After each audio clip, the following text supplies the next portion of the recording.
জামাতে ইসলামীর উপর কি করা হয়েছে সাক্ষী সারা দেশবাসী এবং বিশ্ববাসী। 11 জন শীর্ষ নেতাকে হারিয়েছি, 500-র মতো সহকর্মী হারিয়েছি, 5000-এর মতো সহকর্মী জীবনের করে চোখ কাটা, হাত কাটা, পা কাটা হয়ে পঙ্গু হয়ে গিয়েছে। হাজার হাজার মানুষ চাকরি হারিয়েছে, ঘর বাড়ি কুড়িয়েছে, দেশ ছেড়ে বিদেশে গিয়ে আশ্রয় নিতে বাধ্য হয়েছে সাধারণ সমর্থক কর্মীরা। 13.5 বছর সারা বাংলাদেশের সমস্ত দলীয় কার্যালয়গুলো সিলগালা করে বন্ধ করে রাখা হয়েছিল। আমাদের নিবন্ধন কেড়ে নেওয়া হয়েছে, যা ফিরে পাবো ইনশাআল্লাহ, লড়াই চলছে। শেষ মুহূর্তে দিশাহারা সরকার যখন জুলাই বিপ্লবকে সামাল দিতে পারছিল না, তখন চিন্তা করলো দুষ্টা জামাতের উপর দিয়ে দেই। তখন অগাস্টের 1 তারিখ আমাদেরকে নিষিদ্ধ ঘোষণা করলো। শুধু একটা কথা বলেছিলাম, হে আল্লাহ, আমাদেরকে যারা নিষিদ্ধ ঘোষণা করেছে তারা যদি হকের পথে থাকে তাদেরকে সাহায্য করো, আর তারা যদি জালিম হয় তাহলে তাদেরকেই তুমি নিষিদ্ধ করার ব্যবস্থা করে দাও। যে আমার সমস্ত সিনিয়র নেতৃবৃন্দ নির্দোষ, আমাকে যেভাবে ফাঁসানো হয়েছে মিথ্যা ভাবে, তাদেরকে সেইভাবে মিথ্যা মামলায় ফাঁসানো। আপনি আমি সাধারণ মানুষ, আমাদের অন্তর দুর্বল নরম। নবী পয়গম্বরগণ আল্লাহ তাআলার বিশেষ নির্বাচিত মায়ার বান্দা, তারা সমস্ত উম্মতকে, মানুষকে অন্তরে ধারণ করেন। বিশ্ব নবী মুহাম্মদ রাসূলুল্লাহ সাল্লাল্লাহু আলাইহি ওয়াসাল্লাম যখন মক্কায় বিরোধীদের অত্যাচারে, নির্যাতনে, উৎপীড়নে অতিষ্ঠ হয়েছিলেন, আল্লাহ তাআলার নির্দেশে তিনি মক্কা ছেড়ে মদিনায় হিজরত করেছিলেন। তার উটের 2টি পা মদিনার মাটিতে, পিছনের 2টি পা মক্কার মাটিতে। তিনি উটের লাগাম শক্ত করে ধরলেন, উট জায়গায় দাঁড়িয়ে গেল। এবার তিনি পিছন ফিরে বসলেন, মক্কার দিকে একটি পলক ফেলে ভিতর থেকে গভীর একটা নিঃশ্বাস ফেললেন, আর বললেন আসমানের দিকে তাকায়, হায় মক্কা, তোমার সন্তানেরা আমাকে থাকতে দিল না। তখন তার চোখ দিয়ে পানি ঝরছিল। সঙ্গে আবু বকর সিদ্দিক রাদিয়াল্লাহু তাআলা, তিনি তার জন্মস্থানের জন্য যদি তার পরিচয় মোচড় দেয়, তাহলে আমাদের একটু মোচড় দেবে না? অবশ্যই দেবে। আমাকে আমার কুলাউড়ার মানুষ যেভাবে চিনে, তার চেয়ে বেশি কি শেখ হাসিনা চিনেন? আওয়ামী লীগের কেন্দ্রীয় নেতারা জানেন? মন্ত্রী যারা ছিলেন গত 15.5 বছর তারা ছিলেন? আইন শৃঙ্খলা রক্ষাকারী বাহিনীর উচ্চপদস্থ কর্মকর্তা যারা, তারা ছিলেন? আমার কুলাউড়ার মানুষ আমাকে যেভাবে চিনেন, নিশ্চয়ই তারা সেভাবে চিনেন। আপনাদের প্রিয় পরিচিত মুখ অ্যাডভোকেট এহসানুল মাহবুব জুবায়ের, আমার স্ত্রী, তারা আমাকে জেলে দেখতে গিয়েছিলেন। তখন একটা কথা বলবেন, তারা একটু হেসিটেট করছিলেন, বিব্রত হচ্ছিলেন। আমি বলছি, নিঃসন্দেহে যা বলার তাই বলো, কোন বিব্রত বোধ করবো না। তারা বলছিল ভাবি সামনে আছেন। আমি বললাম, ভাবি আমার জীবনের পার্টনার, তার সামনেই বলো, কোনো অসুবিধা নেই। আমি অনুভব করছিলাম তারা আমাকে কোনো দুঃসংবাদ দিতে এখানে এসেছেন, কিন্তু বলতে পারছেন না, বারবার যেন বাধাগ্রস্ত হচ্ছেন। এক পর্যায়ে যখন আমি তাদেরকে আশ্বস্ত করলাম, একবারে নিঃসংকোচে বলো, সাদা মনে বলো, খোলা মনে বলো, আমাকে ইনশাআল্লাহ সবর তাদের মধ্যে দেখবা। তখন তারা বললো যে আপনার বিরুদ্ধে যুদ্ধ অপরাধের মামলা দেওয়ার চেষ্টা করা হচ্ছে। আমি বললাম, আমি কোন জায়গার মানুষ খুন করেছি? বলে অমুক জায়গার মানুষ আপনি খুন করেছেন। আমি বললাম যে যুদ্ধের সময় আমার বয়স ছিল 12.5 বছর, আর এই জায়গাটা আমার জানা মতো বাড়ি থেকে 14 মাইল দূরে। এই 12.5 বছরের শিশু 14 মাইল দূরে গিয়ে মানুষ খুন করেছে। আলহামদুলিল্লাহ, যদি আমার বিরুদ্ধে এই মামলা দেয়, আমি সেজদায় পড়ে আল্লাহর শুকরিয়া আদায় করব, কারণ এই মামলার মাধ্যমে প্রমাণ হবে অতীতের সমস্ত মামলা ছিল মিথ্যা। আমার ছোট ভাই এখানে হাজির, আমার এই কথা সাক্ষী। সে যে ভাইয়ের দেশের বাইরে সফরে না থাকলে হয়তো আজকে এখানে থাকতেন। তারা যখন বের হয়ে গেলেন, আমি আমার ওয়াইফকে বললাম, ভয় পেয়েছো? সে বললেন, না, ভয় পাওয়ার কি আছে? যার বিরুদ্ধে মামলায় সেই যদি ভয় না পায়, আমি কেন ভয় পাবো? সম্মানিত ভাইরা, চেষ্টা করা হয়েছে, কসরত করা হয়েছে। আমি কোলাউলাবাসীর কাছে ঋণী। আল্লাহ, তুমি সাক্ষী থাকো, আমি ঋণী। তারা বহু মানুষকে ফুসলিয়েছে। সমস্ত মানুষ বলেছে ওনার বিরুদ্ধে আমরা মিথ্যা অভিযোগও দিতে পারবো না, মিথ্যা সাক্ষীও দিতে পারবো না। আর হিন্দু সম্প্রদায়ের ভাইরা, তাদেরকে এই কাজে ব্যবহার করতে চাওয়া হয়েছিল। তারা বলেছে, আমি শুনেছি, তারা বলেছে উনাকে কোনদিন কোনো মানুষের ক্ষতি করতে দেখি নাই, আমাদের লোক হত্যা করার কোন প্রশ্নই ওঠে না। এরপরে জায়গা বদল করে আরেক জায়গায় চলে গেছে, যেটা 23 মাইল দূরে। 14 মাইলে পোষায় নাই, আমার 23 মাইল দূরে নিয়ে খুনি বানাইতে চাইছে। আল্লাহ রাব্বুল আলামিন সেটাও ব্যক্ত করে দিয়েছেন। আমি কেন বলেছিলাম যে আমি খুশি হবো, আল্লাহর শুকরিয়া আদায় করবো, সমর্থক ছিলাম।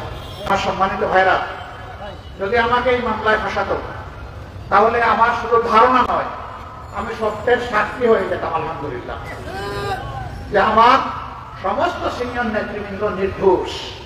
আমাকে যেভাবে ফাঁসানো হয়েছে, মিথ্যা ভাবে তাদেরকে সেইভাবে মিথ্যা মামলায় ফাঁসানো। জামাতে ইসলামীর উপর কি করা হয়েছে সাক্ষী সারা দেশবাসী এবং বিশ্ববাসী। 11 জন শীর্ষ নেতাকে হারিয়েছে, 500-র মতো সহকর্মী হারিয়েছি, 5000-এর মতো সহকর্মী জীবনের করে চোখ কাটা, হাত কাটা, পা কাটা হয়ে পঙ্গু হয়ে গিয়েছে।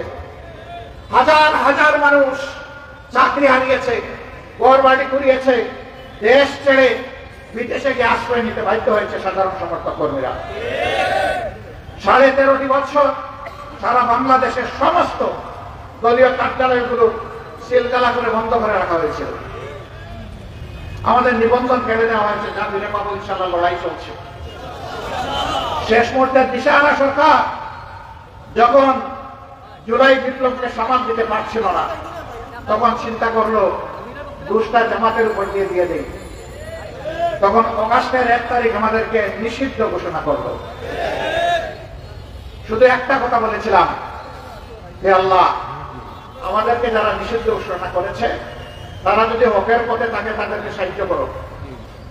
আর তারা যদি জালিম হয়, তাহলে তাদেরকেই তুমি নিষিদ্ধ করার ব্যবস্থা করে দাও। দেশবাসীকে বলি নাই, যাকে বলার তাকে বলেছে।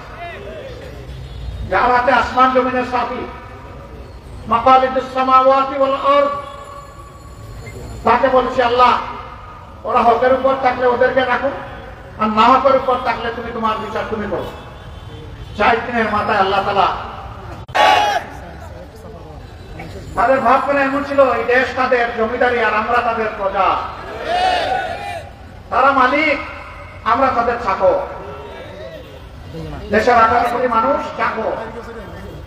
মানুষ নিজের ঘরে, নিজের অফিসে, নিজের মিল, ফ্যাক্টরি, ইন্ডাস্ট্রি, সেক্টর, কর্পোরেশনের যারা কর্মচারী, তাদের সাথেও সম্মানজনক আচরণ করে।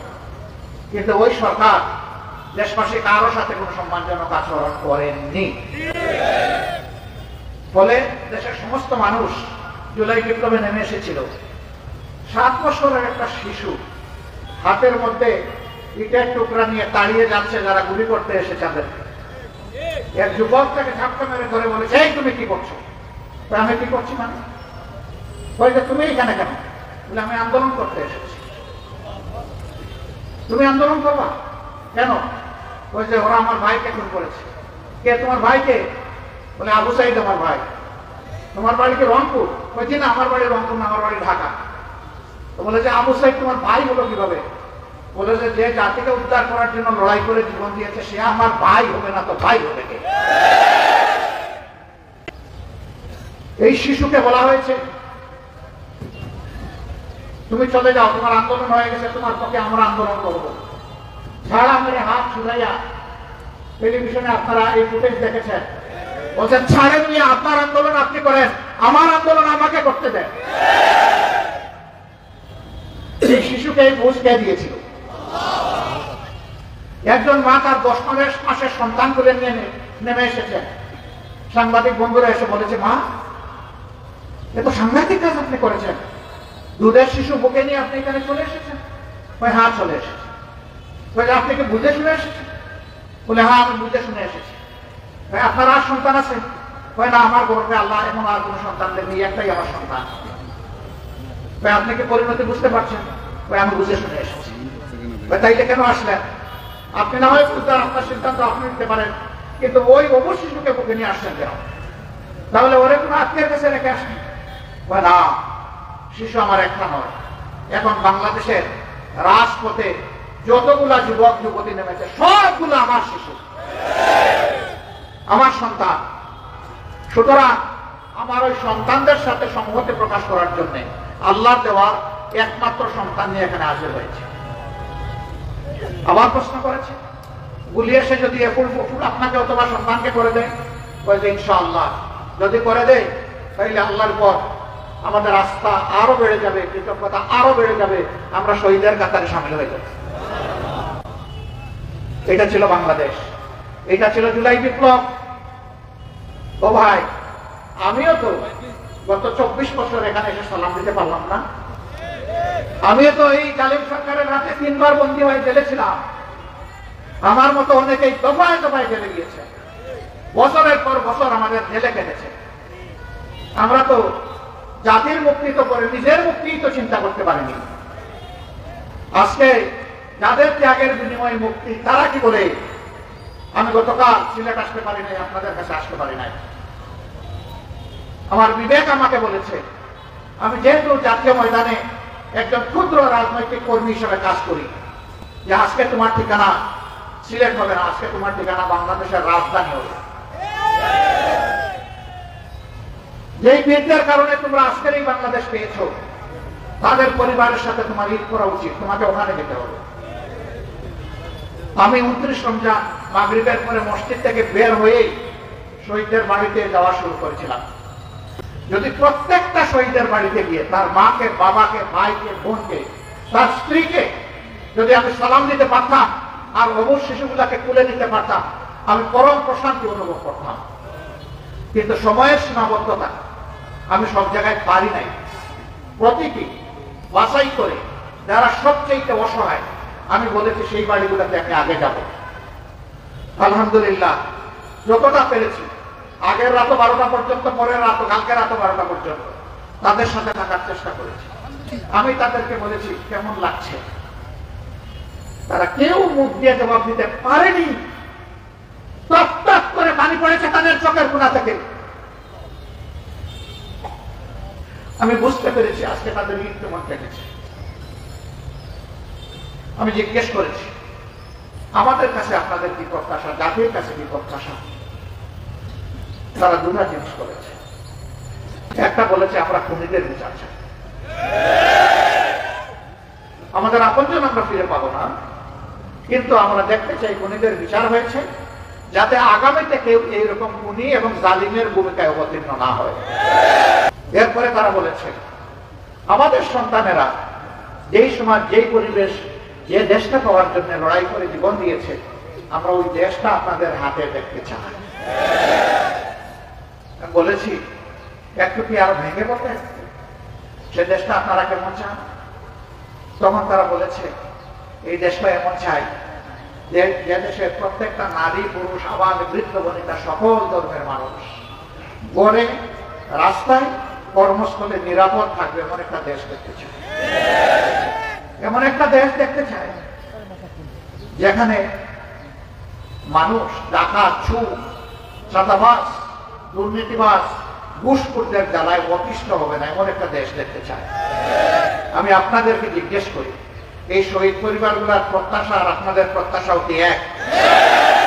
শিওর আপনাদের প্রত্যাশা এক? আলহামদুলিল্লাহ। তাইলে লড়াই আমাদের শেষ, তাইলে লড়াই আমাদের শেষ।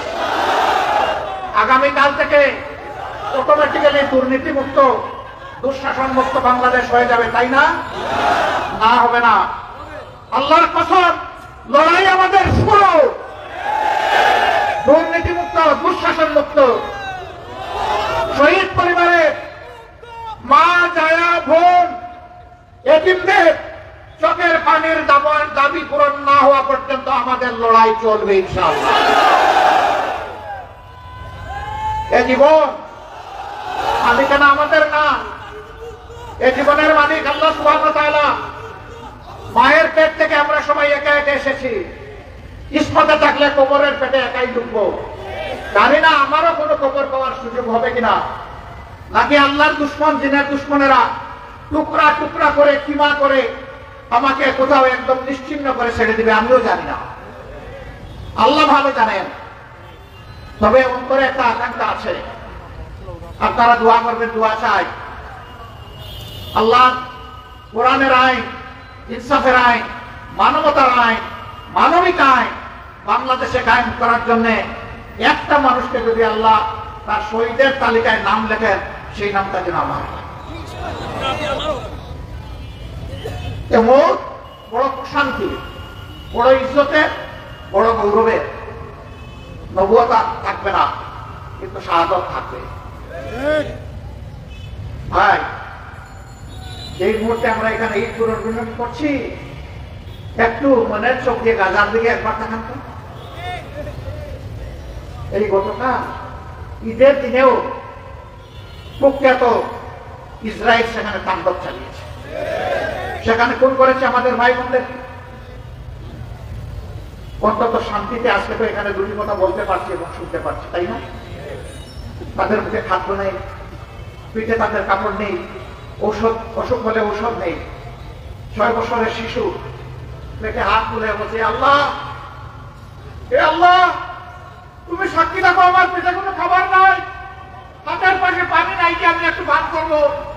আমি শুনেছি জান্নাতে ছায়া থাকবে, ফল থাকবে, পানি থাকবে, আমারে তুমি আর এখানে বাঁচাইয়া রাখছো না, আমাকে নিয়ে যাও।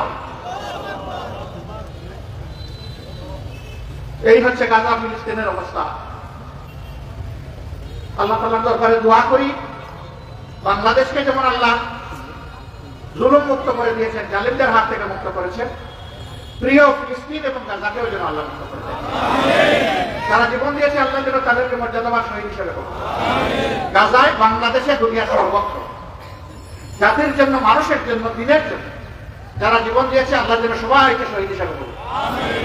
সিরিয়ার এক শিশু যখন তাদের উপরে আঘাত দেওয়া হচ্ছিল, যখন ক্লাস্টার বোমা ছড়া হচ্ছিল, সেই শিশুর চিৎকার সারা বিশ্ব মিডিয়াকে চাপিয়ে দিয়েছিল। সে হাত তুলে বলেছিল, আর আমাদের পর বোমা মারলে আল্লাহকে বলে দেব। সারা বিশ্বকে এটা ভাবিয়ে তুলেছিল। এই 4 বছরের শিশু এটা কি বলল? এই অশান্ত বিশ্ব বাংলাদেশ, এই সব কিছুকে শান্তির বলয়ে আনতে হলে আলহামদুলিল্লাহ আল্লাহ যে বিধান দিয়েছেন, সমস্ত সৃষ্টির স্রষ্টা যে বিধান দিয়েছেন, সেই বিধানের ভিত্তিতে এই দেশকে গড়ে তুলতে হবে ইনশাআল্লাহ। এর বাইরে কোনো সমাধান নাই রে ভাই। শুধু জুড়াতালি হবে আর শুধু যন্ত্রণা এবং জুলুম বাড়বে। আমাদের কুলাউড়া উপজেলায় সম্ভবত 34টা চা বাগান, বিপুল সংখ্যক লোক এখানে তাদের রক্ত পানি করে, ঘাম জড়িয়ে, পরিশ্রম করে, যা পান এ দিয়ে সম্মানজনক জীবনযাপনের কোনো ব্যবস্থা হয় না। আমরা বহু আগে দাবি তুলেছি, মালিকও বাঁচুক, শ্রমিকও বাঁচুক। শ্রমিকের পিছনে যদি বিনিয়োগ বাড়ায় দেওয়া হয়, তাহলে মনের উৎসাহ নিয়ে দ্বিগুণ কাজ করবে। তাতে মালিকও লাভবান হবে, শ্রমিকও লাভবান হবে। আর শ্রমিকদেরকে যারা ঠকাবেন, তারা দুনিয়ায় ঠকা খাবেন, আখেরাতেও ঠকা। এটা শুধু চা শ্রমিকদের ব্যাপার না, সকল ক্ষেত্রে একই কথা। আমাদের দেশের যুবকদের ব্যাপারে আমাদের মেসেজ, এখন এরা এসএসসি, এইচএসসি, ইন্টারমিডিয়েট, তারপরে আপনার গ্রাজুয়েশন, মাস্টার্স, ডক, পোস্টডক, অনেক কিছু করে আমাদের দেশে পড়ে শুনে লম্বা লম্বা অনেক সার্টিফিকেট, 1 বস্তা সার্টিফিকেট, এটা নিয়ে বগলে নিয়ে বিভিন্ন অফিসে দৌড়ায় একটা চাকরির জন্য। অনেকে কোথাও কিছু না পাইয়া, এমনও ঘটনা বাংলাদেশে ঘটেছে, আল্লাহ আমাদেরকে ক্ষমা করুন, আত্মহত্যা করেছে।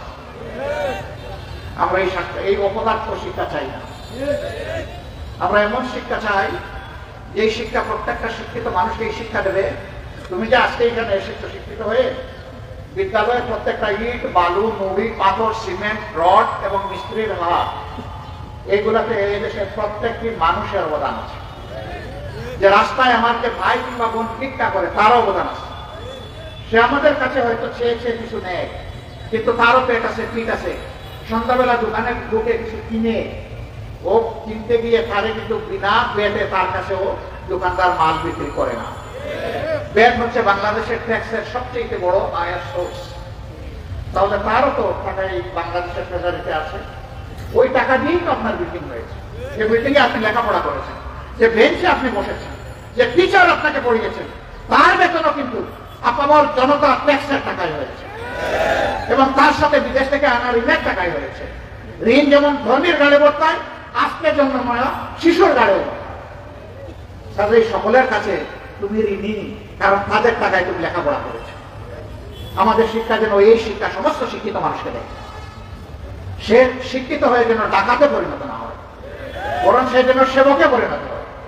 সেজন্য তাকে তার পবিত্র দায়িত্ব মনে করে, সততার পর তার রুজির উপর সে যেন সন্তুষ্ট থাকে। একজন অশিক্ষিত ডাকাত সারা জিন্দেগিতে ডাকাতি করে যা করতে পারবে, একজন শিক্ষিত ডাকাত কলমের একটা কুচায় 1 মিনিটে তার চাইতে বেশি করতে পারবে। আমরা ডাক্তার চাই না, আমরা ওই ডাকাত চাই না, আমরা ওই ইঞ্জিনিয়ার চাই না, আমরা ওই আইনজীবীও চাই না, ওই ব্যবসায়ী চাই না যাদের অন্তরে মানুষের প্রতি ভালোবাসা এবং শ্রদ্ধা নাই। আমরা চাই এমন একটা সোসাইটি, যে সোসাইটিতে প্রত্যেকটা মানুষকে সম্মান করবে, শ্রদ্ধা করবে। আমি নিজের উপরে একবার পরীক্ষা করলাম।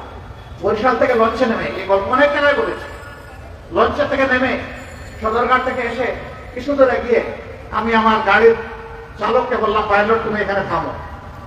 বলে স্যার এই সামনে ময়লার ভাগার গন্ধ আসতেছে, আমি থামো, এখানে আমার কাজ। তাইলে একটু পিছনে যাই, বললাম না এখানেই থামো, এখানে আমার কাজ।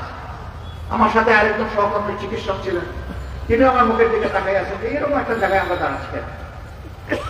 বেশ কিছুক্ষণ পরে আমি গাড়ি থেকে নামলাম, নেমে পিছনের দিকে হাঁটা শুরু করেছি। তখন সঙ্গী তিনি বলতেছেন, সময় সেন্সিটিভ আর আপনি ঝুঁকিপূর্ণ মানুষ, আপনি বসেন, কি করতে হবে আমাকে বলেন, আমি করে আসি। মানে আপনিও আসেন তাহলে আমার সাথে। খাবারের দোকানে গিয়ে কয়েক প্যাকেট খাবার, কিছু পানির বোতল নিলাম, নিয়ে এসে গাড়িতে বসলাম। এতক্ষণে তারা বুঝতেন যে একটা কাজ কিছু ছিল, এটা হয়ে গেছে। এখন চালক মহোদয় আবার বলতেছে, স্যার রান্না করবো? আমি বললাম না, আমার কাজ শেষ হয়নি, এখানে যাবো। এর আরো 12-13 মিনিট পরে গাড়ির দরজা করে নামলাম, সঙ্গীরে বললাম এবার সাহায্য করেন। আগে যেমন পানির বোতল আর খাবারের এই প্যাকেট গুলা নিয়েছেন, আমিও কিছু নেই, আপনিও কিছু নেন, আসেন ওই ওখানে যাবেন। এই ময়লার ভাগার এত সময় যারা ময়লাগুলা ডাম্পিং ট্রাকে বেলচা দিয়ে উঠাচ্ছিল, তাদের কাজ শেষ হয়েছে, বেলচা ছুঁড়ে মেরেছে। আমি তাড়াতাড়ি করে পায়ে থেকে বললাম আসসালামু আলাইকুম। আমার দিকে অদ্ভুত দৃষ্টিতে ফিরে তাকালো, জবাব দিল না। এরপরে আবার বললাম আসসালামু আলাইকুম, তাও জবাব দিল না। এরপরে আমি বললাম, কিরে ভাই, তোমাদের এখানে আমার জবাব দেওয়ার মতো কোনো মুসলমান কেউ আছো? একজন খুব রেগে গেল, রেগে গিয়ে বললো, আমি শুধু এই, তারা তো সবাই মুসলমান, তারা দেয় না কেন আপনার ইয়ের জবাব? বললাম কোনো অসুবিধা নাই, আমি আবার সালাম দিচ্ছি, আসসালামু আলাইকুম। এবার 4 জন একসাথে জবাব দিয়ে বললো ওয়ালাইকুম সালাম। আমার একজন জিজ্ঞেস করলো, আপনি কে? আমি বললাম যে আমি আপনাদের ভাই। কি ধরনের ভাই? আমি বললাম একদম খাস জাতি বাড়ি। গরিব বলে মস্কারা করতে আসছে? আস্তাগফিরুল্লাহ ভাই, আমি মস্কারা করতে আসি। তাইলে এরকম বলছেন যে? বলে হ্যাঁ এরকমই তো বলছি, আমি সত্যিই বলছি, আমি অন্তর থেকে বলছি। ও স্যার দেখছে সিনেমায় যারা অভিনয় করে তারা এইরকমই করে, আপনি কি শুটিং করতে আসেন? আমি বলছি আমার এই ড্রেস, এই দাড়ি, টুপি এগুলা দেখে মনে হয় শুটিং। ওই শুটিংয়েও এইরকম মানুষ মাঝে মাঝে দেখা যায়, মানে আমার হারাই দিচ্ছে পারে। বললাম না, আমি শুটিং করতে আসি। বললো তাইলে কেন আসছে? আমি বললাম যে আজকে আমি আপনাদের হাত ধোয়াই করছি। বলছে আমাদের হাত ধোবেন? স্যার গরিব বলে আর অপমান করবেন না। আমি বললাম মান অপমান কিছুই বুঝি না, আজকে হাত আমাকে ধোয়াইতে হবে। কেন কেন আপনি আমাদের হাত ধোয়াইবেন? আমি বললাম যে সমাজের হাত তোমরা ধোয়া বলে সমাজের চাকা চলে, আজকে আমি তোমাদের হাত ধোয়াইয়া ঋণ পরিশোধ করতে চাই। একজন বললো, যা তুমি তো একেবারে আটাই হয়ে লাগছে, ছাড়বে না, দে হাত দে, আমারটা আগে দিলাম, সব পুরা হতো না। হাত পাড়াই দিলাম, আমি ধরিলাম, মুসলাইয়া যা পারি। এরপরে একজন একজন করে দিল। এবার খাবারের প্যাকেট দিতে শুরু করলাম। বলছি না কিনা এগুলো আমাদের লাগবে না। কেন? আমি দিচ্ছি রে ভাই, আপনারা তো চান নাই, আমার মনের খুশিতে দিচ্ছি, ঋণ পরিশোধের জন্য দিচ্ছি। আচ্ছা আপনাদের বুঝে বুঝছি বলেন তো আমি কোনটা থেকে খাবো? মানে এখন তো মানুষ সন্দেহ করে অনেক জিনিস। আপনারা যেটা বলবেন সেটা থেকে আমি আগে খাবো, তারপরে আপনারা দেবেন।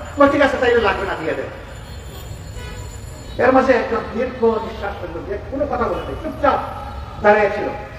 হঠাৎ করে বললো, যা আজকে বুঝতে পারলাম যে আমরাও মানুষ। তাহলে এটা বললেন কেন? স্যার আমাদেরকে মানুষ বলে না তো, আমাদেরকে বলে সুইপার, মেথর। আমাদের কাছে আসে না, আমাদের গায়ের গন্ধ লেগে যাবে। আমি এটা কারা করে? ওই আপনার মতো কাপড় চোপড় করে তারা হাঁটে, তারাই। আমি বললাম যে এই ছোট লোকদের পক্ষ থেকে জোর হাতে তোমাদের কাছে মাপ চাই, তোমরা ক্ষমা করে দাও। ওরাও কাঁদতো, আমিও কাঁদতাম। তারা কাঁদে কাঁদে তাদের গাড়িতে, আমি কেঁদে কেঁদে আমার গাড়িতে। গাড়িতে এসে সঙ্গীকে বললাম, আজকে কি এখানে আমাদের জন্য কোনো শিক্ষা আছে? বললো, অনেক শিক্ষা। আমি বললাম, 1 নম্বরটা বলেন। উনি বললো যে আমরা এখনো মানুষ হতে পারি। তো মানুষই যদি না হইলাম তাহলে দুনিয়া আসলাম কেন? তাহলে আশ্রম মর্যাদার মর্যাদাটা কোথায়? যদি আমার অন্তরে একটা মানবিক মন না থাকে, সেই মানবিক মনের মৃত্যু হয়েছে বাংলাদেশে। আমরা চাই আল্লাহ যেন সেই মনটার জীবন দান করে। আমরা একটা মানবিক বাংলাদেশ করতে চাই, একটা দুর্নীতি এবং দুঃশাসন মুক্ত বাংলাদেশ করতে চাই। এবং নির্দ্বিধায় নিঃসংকোচে বলছি, আমরা কোনো মাইনরিটি মেজরিটি বুঝি না। আমরা সবাই মিলে, সব দল ধর্ম জাত মিলে, আল্লাহ যাদেরকে বাংলাদেশে পয়দা করেছেন বাবা, তাদের সবাই মিলে সবের হাত এক জায়গায় করে আমরা একটা মানবিক বাংলাদেশ করতে চাই। এই বাংলাদেশকে সবাই আমরা চাই। লড়াই শুরু হলো ইনশাআল্লাহ। আল্লাহ তুমি সাক্ষী থাকো, এ লড়াই যতদিন তুমি আমাদেরকে তৌফিক দিবে ততদিন আমাদের এই লড়াই চলবে ইনশাআল্লাহ। সেই বাংলাদেশ একদিন গড়া হবে ইনশাআল্লাহ। সেটা আপনার হাতে হোক, আমার হাতে হোক, আর আল্লাহর চাই এবং তার হাতেই হোক। তো সেই সৌভাগ্য থেকে আল্লাহ যেন আমাদেরকে বঞ্চিত না করেন, সেই কর্মী হিসাবে আল্লাহ যেন আমাদেরকে কবুল করেন। সম্মানিত ভাইয়েরা, আসলে আমি এখানে বক্তৃতা দেখতে আসিনি। আমি এসেছি মন ভরে আপনাদের মুখ দেখতে। দুঃশাসন এবং জুলুমের কারণে আমি আপনাদের মুখ দেখতে পারি না, আমার স্ত্রী সন্তানের মুখ দেখতে পারি না। আমি বাংলাদেশে ছিলাম একটানা 10 মাস, এই দেশে ছিলাম, কিন্তু আমার মুখ দেখার পরিবেশ ছিল না। এরকম শুধু আমি নই, এরকম লক্ষ লক্ষ মানুষ। এর সাথে আপনারা, আল্লাহ আমাদেরকে চিরমুক্তির ব্যবস্থা করে। এ মুক্তি দুনিয়ার, এ মুক্তি আখিরাতের, এ মুক্তি কোরআনের মুক্তি। সেই কোরআনের বাংলাদেশ গড়ায় আপনাদের সকলের দোয়া চাই, ভালোবাসা চাই, পরামর্শ চাই, সমালোচনা চাই, সাথে চাই, পাশে চাই। আল্লাহ আপনাদের সকলকে তাই হায়াত দান করুন। আল্লাহ তাআলা কুল্লাউড়ার মাটির উপর রহম করুন, বাংলাদেশের উপর রহম করুন, শান্তির ফয়সালা নাযিল করুন। আগামীর একটা সুনীতি এবং ন্যায় বিচারের বাংলাদেশ গড়ার তৌফিক আল্লাহ তাআলা এই জাতিকে দান করুন। সবাইকে অনেক শুকরিয়া, অনেক কৃতজ্ঞতা। আসসালামু আলাইকুম ওয়া রাহমাতুল্লাহি ওয়া বারাকাতুহু। সবশেষে আপনাদের সবাইকে ঈদ মোবারক, ঘরে ঘরে ঈদ মোবারক। আসসালামু আলাইকুম।